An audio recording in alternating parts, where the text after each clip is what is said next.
Avant l'accident, le rapport que j'entretenais avec mon corps, je dirais qu'il était de 0. Moi, je n'avais pas de rapport avec mon corps. Il me portait seulement, voilà, il me portait, il me supportait. Et aujourd'hui, j'ai plus c'est pas de l'admiration, mais quand je le regarde, je suis quand même fière de lui.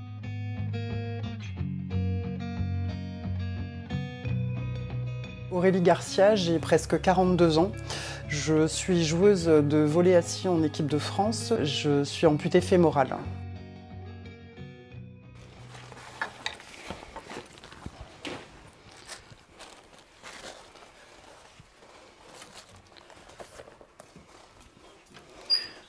Mes affaires pour l'entraînement de ce soir.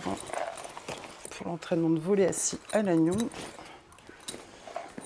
J'ai été amputée en 2016 suite à une ischémie aiguë, c'est-à-dire que le sang ne passait plus du tout dans ma jambe, j'avais plein de caillots dans la jambe.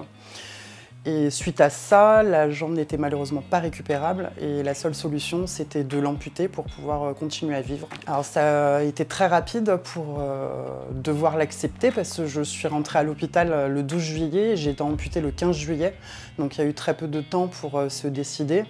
Sur le coup, quand c'est arrivé, ça m'est tombé dessus comme ça, vraiment, je m'y attendais pas, j'avais pas prévu ça dans mon plan de vie. Mais j'ai réussi, je pense, à le digérer assez vite. Le sport, ça m'a permis de côtoyer plein d'autres femmes aussi en situation de handicap. Et du coup, oui, de voir que finalement, on est quand même toujours des femmes et oui, ça aide.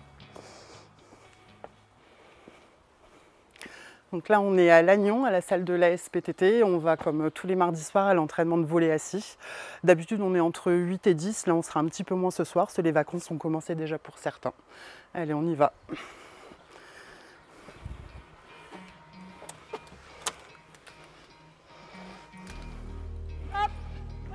Ouais, bien, bien, bien. Super. Allez, Aurélie, allez. Pas mal, pas mal. Ouais. Regarde où elle est. Essaye. Voilà, bien, Aurélie, bien. Vous devez savoir où est votre passeuse quand vous prenez la balle. Lorsque vous prenez le ballon, vous touchez la balle, c'est bien. Mais le ballon, il va souvent derrière la passeuse, donc pour elle, c'est compliqué. Allez, hop, c'est parti. Haute. Pourquoi une manchette, Valérie? En place. Allez. Le volley assis, ça a commencé un peu par un concours de circonstances.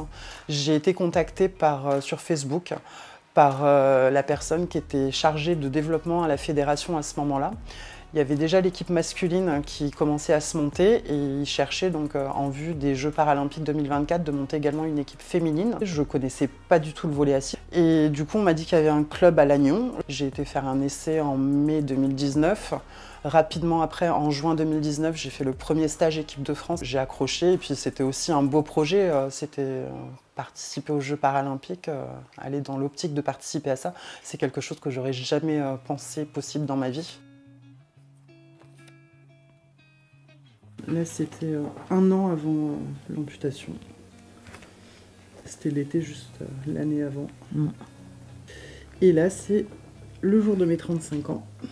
Avec le plus beau cadeau. Donc, le jour de mes 35 ans, j'ai eu ma prothèse. Oui. Et là, c'est les photos que j'avais fait avec la photographe à Rennes. Ouais. Moi, j'aime beaucoup celle-là, en noir et blanc. Moi, je préfère ça. Aurélie, avant son amputation, était quelqu'un qui était extrêmement réservé. Qu'elle aille bien ou qu'elle n'aille pas bien, pour elle, c'était pareil, elle en parlait très, très rarement. Après l'amputation, elle a beaucoup changé.